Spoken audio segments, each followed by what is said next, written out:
आज हम लोग बात करेंगे आईवीएफ के बारे में। तो आईवीएफ का फुल फॉर्म होता है इन विट्रो फर्टिलाइजेशन। ठीक है, आईवीएफ का मतलब होता क्या है? तो आईवीएफ का मतलब ये होता है कि जो वुमेन के बॉडी में जो एग्स है और जो मेल का स्पर्म है, ये दोनों को आउट ऑफ द बॉडी, मतलब शरीर के बाहर लेबोरेटरी में प्रोसेस कराया जाता है, जिसमें कि एम्ब्रियो बनता है। उसके बाद फिर से इंजेक्टेबल तरीके से वुमेन के बॉडी में पुश करके डाला जाता है उसमें, फिर वो बेबी कंसीव करती है। तो ये पूरा जो प्रोसेस होता है ये लेबोरेटरी में होता है, इसको हम लोग आईवीएफ बोलते हैं।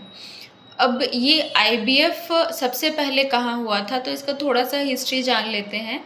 तो ये 1978 में हुआ था और यूके में हुआ था जुलाई 25 को। और जो साइंटिस्ट थे, उनका साइंटिस्ट के नाम है क्या, लुइस ब्राउन करके कुछ नाम है, ये सबसे पहले किए थे। और 1978 में ही जो इंडियन ऑफ फादर है आईवीएफ के, वो डॉक्टर सुभाष मुखोपाध्याय है और ये कोलकाता में हुआ था। और फिर उसके बाद वो बहुत सारे आईवीएफ, पहले बेबी जो हुई थी उसका नाम शायद दुर्गा रखे थे, फिर उसके बाद उनको बहुत सारे ब्यूरोक्रेटिक प्रॉब्लम्स सहने पड़े। फिर उसके बाद उन्होंने एआरटी की स्थापना की। ठीक है, एआरटी, फाउंडेशंस ऑफ एआरटी हुई।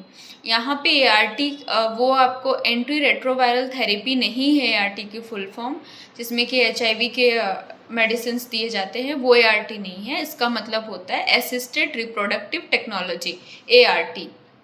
उसकी स्थापना हुई और उसके फादर है डॉक्टर सुभाष मुखोपाध्याय।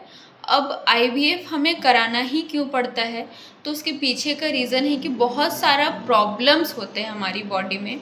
सबसे पहला फैक्टर है हमारा एज फैक्टर, जो कि फीमेल के बॉडी में आपको पता है कि बहुत सारे एग्स होते हैं। ठीक है, अब वो जैसे जैसे वो बड़ी होते जाती है, एग कम होते जाते हैं, तो आफ्टर 30 एग की क्वालिटी ख़राब हो जाती है, एग की क्वांटिटी कम हो जाती है। ठीक है, और भी बहुत सारे प्रॉब्लम होते हैं फीमेल में, जैसे कि अगर फाइब्रॉयड हो गया है, इंडोमेट्रियोसिस हो गया है, इंडोमेट्रियम में प्रॉब्लम है, तो उसमें क्या होता है कि जो हमारा ओवरीज है वहाँ पे टिश्यूज़ ग्रोथ हो जाते हैं, लेकिन आउटसाइड में होते हैं। ठीक है, यूट्रस में ही ग्रोथ होते हैं, लेकिन वो आउटसाइड में होते हैं, जिसकी वजह से हमारे एग में प्रॉब्लम क्रिएट होता है। इसके अलावा हार्मोनल इश्यूज़ है, पीसीओएस है, पीसीओडी है, ठीक है, थायराइड है। इसकी वजह से हमारा लो एएमएच हो जाता है, मतलब एंटी मुलेनियन हार्मोन, ये कम हो जाता है।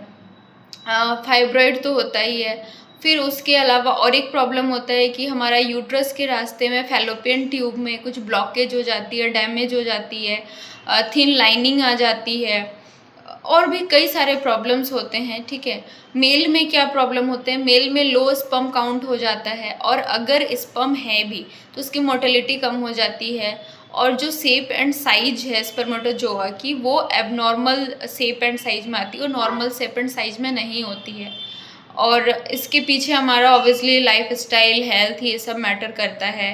रेडिएशंस होता है, ठीक है, बहुत सारे फैक्टर है, जैसा हम सभी को समझ भी रहे हैं कि आजकल क्या क्या हमारे साथ हो रही है, लाइफ फैक्टर्स होते हैं। तो आईवीएफ कभी कभी फेल भी होता है, आईवीएफ हर टाइम सक्सेस नहीं होता है। तो जो फेलियर है उसके पीछे का भी रीज़न यही है। कभी कभी ये जेनेटिक होती है, ठीक है, हमें फैमिली की तरफ से मिलती है, और कई बार हमारा इम्यून फैक्टर मैटर्स करता है कि जो एम्ब्रियो बाहर में बना के हम लोग जो पुश कर रहे हैं, वो हमारी बॉडी एक्सेप्ट नहीं करती है, रिजेक्ट कर देती है, जिसकी वजह से भी हमें प्रॉब्लम होती है। और ये सबसे मेन रीज़न तो यही है कि पुअर एग क्वालिटी और पुअर स्पर्म मोर्टेलिटी, ये दोनों ही इसके मेन रीज़न है। बाकी और भी रीज़न्स है। अगर हमें इसके बारे में अगर दिखाना है या कोई डॉक्टर के पास विज़िट करनी है, तो हमें कौन से डॉक्टर के पास जाना चाहिए विज़िट करने के लिए? तो सबसे पहले तो आप गायनिक के पास ही जाओगे, गायनिकोलॉजिस्ट के पास। फिर उसके बाद आप फर्टिलिटी एक्सपर्ट के पास जा सकते हैं, वो, और रिप्रोडक्टिव इंडोक्राइनोलॉजिस्ट होते हैं, उनके पास जा सकते हैं।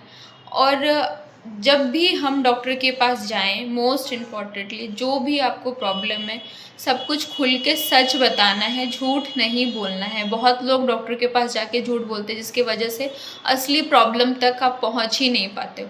अगर आप सच बताओगे तो वो डायग्नोसिस होगी, सही प्रॉब्लम पता चलेगी और उसकी ट्रीटमेंट भी पॉसिबल है। तो झूठ नहीं बोलिए, सच बोलिए ताकि प्रॉब्लम का पता लग सके।